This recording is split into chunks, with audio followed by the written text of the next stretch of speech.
In 2016, a pizza delivery guy with a velvet crooner's voice walked onto the America's Got Talent stage and left with the kind of moment most artists chase for a lifetime. Sal Valentinetti didn't just impress the judges. He detonated the room, earning a golden buzzer from Heidi Klum and instant superstardom. But viral glory fades fast, and the real test begins after the confetti settles. So what actually happened next? How did an old soul barely in his 20s navigate life after AGT, staying relevant, touring, recording, and carrying the weight of expectations that come with a fairy tale rise? Stick with us as we uncover the twists behind the applause and reveal what really happened to Sal Valentinetti once the spotlight dimmed. Sal Valentinetti was born to a working-class family on Long Island and raised in the small town of Bethpage, New York. Details about his early childhood remain mostly private, but one relationship shaped him more than any other: his bond with his grandmother. She wasn't just family, she was his anchor. Growing up, she was often his closest companion, and the two connected deeply through music. Together they listened to the timeless crooners she loved: Frank Sinatra, Dean Martin, Tony Bennett, voices that would quietly plant the seeds of Sal's future, even though neither of them imagined it yet. Loving music, however, didn't mean he believed he belonged in it. For years, Sal never considered singing a serious path. In fact, he didn't even realize he had an exceptional voice until his teenage years. Music existed around him, not within him, at least not in a way he recognized. His confidence came instead from instruments. He studied baritone horn, tuba, bass trumpet, and trombone, building musical discipline without ever stepping into the spotlight as a singer. Everything changed during a lesson with Dr. Josef Merkel, a respected private music teacher and performer. One day, emboldened by his instrumental training, Sal asked if he could try singing a Bobby Darin song. Dr. Merkel heard him once and immediately knew there was something special there.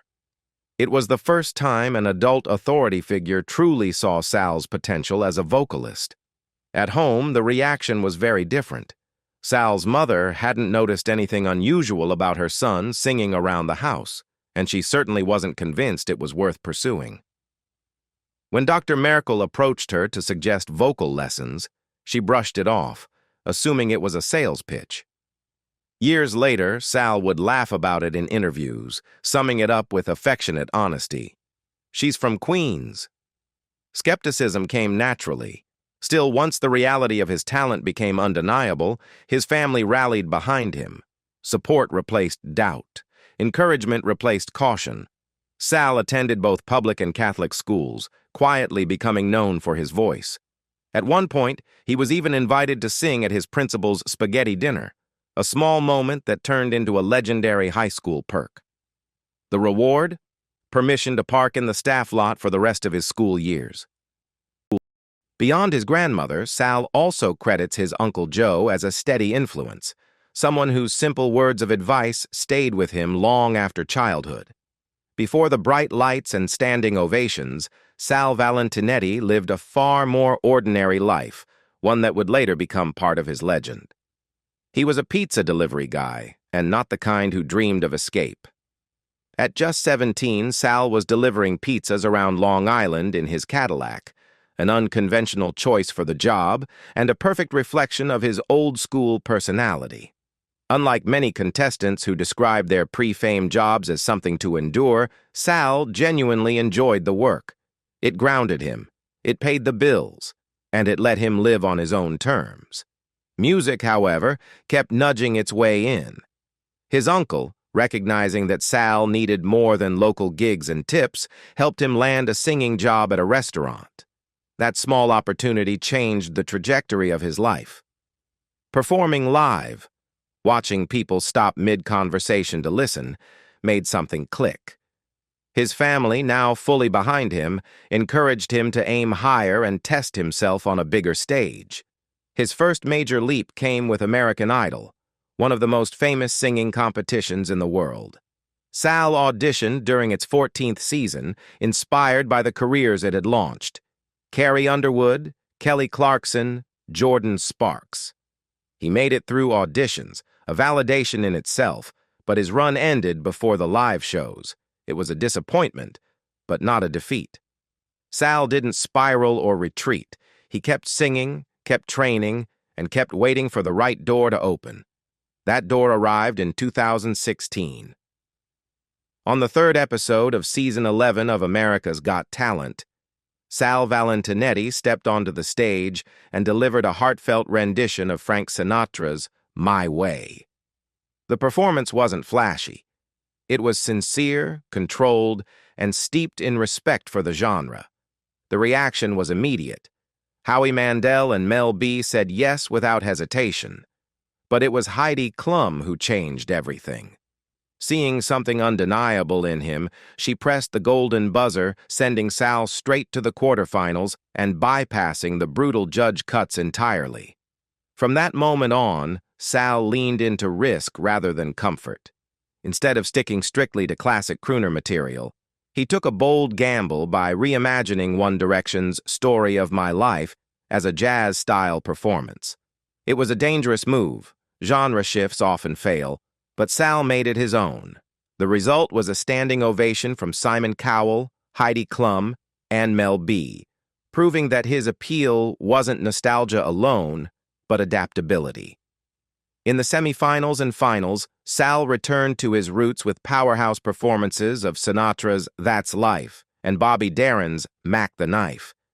Each earned enthusiastic praise and standing ovations, reinforcing that his strength lay in authenticity, not gimmicks. Behind the scenes, he was also undergoing a personal transformation. During his time on the show, Sal lost nearly 50 pounds, not due to illness but because he was pre-diabetic and chose to prioritize his health as his visibility grew. Sal didn't win America's Got Talent. He finished 5th. But by then, it hardly mattered. He had become one of the season's defining finalists, and the show effectively launched his career. Nearly everything that followed, touring, recording, recognition, traced back to that stage and the moment a pizza delivery driver sang My Way and meant every word of it. For his final appearance on America's Got Talent, Sal Valentinetti made a deliberate choice that reflected both his roots and his confidence. He closed his AGT journey by performing December 1963, Oh What a Night, alongside the Jersey Boys, a high-energy, crowd-pleasing moment that earned him enough votes to surpass Tapeface in the standings. Although he was ultimately eliminated before the title, the finale confirmed what audiences already knew. Sal wasn't a novelty act. He belonged on big stages. That sense of belonging was reinforced almost immediately. Later in 2016, Sal was invited back for America's Got Talent, Holiday Spectacular, a 2-hour special that aired on December 19th. This time, he wasn't just another alumnus. He was sharing the stage with Heidi Klum herself. Together, they performed a festive duet of Santa Baby, a full-circle moment made even more meaningful because Heidi had been the judge who pressed the golden buzzer for him months earlier. Sal later said they had grown close during the season and that being chosen to duet with her was an honor he didn't take lightly. After the AGT whirlwind, there were questions about what came next and whether he would appear in the show's Las Vegas production. Sal clarified that while he didn't join the official AGT Vegas show, he did perform in Las Vegas in a different, equally significant way. In 2017, he opened for Jay Leno at the Mirage's Terry Fator Theater, marking his entry into a new tier of professional bookings. That period after the show was intentionally fluid. Sal traveled. He performed at a destination wedding in a German castle, flew to Bangkok, worked shows in San Diego, and found himself back in Las Vegas just before Thanksgiving. Rather than rushing into a rigid plan, he allowed himself time to absorb the change, to see the world briefly before settling into the next chapter. When asked if he might ever return to delivering pizzas, Sal laughed it off, noting that Howie Mandel had joked about the same thing. Any surprise pizza deliveries, Sal said, would be more of a playful PR gesture than a real job. What followed made it clear there was no going back. Sal began selling out shows across the country, reaching milestones most musicians only dream of. He performed at Madison Square Garden, sold out the NYCB Theater at Westbury, where Frank Sinatra once stood, and packed the Paramount Theater 3 nights in a row. In January, he added the Count Basie Theater in New Jersey to his growing list of triumphs. Behind the scenes, Sal was also shaping his recorded sound. In 2017, he worked with producer Ron Alexenberg and released his EP, The Voice, a project that leaned fully into his crooner identity. Featuring classics like The Way You Look Tonight and You Make Me Feel So Young, the EP wasn't an attempt to chase trends. It was a statement of who he was and who he intended to be. By 2018, the whirlwind of fame had settled into something more sustainable and more meaningful for Sal Valentinetti. In interviews that year, he spoke less about trophies and more about gratitude. "I still wake up every day and I'm thankful that I get to sing for a living," he said, crediting his family, his team, and the fans who showed up night after night. It was a grounded perspective from an artist who understood how quickly momentum could disappear. In 2019, Sal leaned into the season that suited him best, releasing a holiday album titled Christmas Present, which included the original track When Christmas Comes to Town. The joy of the release was soon tempered by a scare off stage.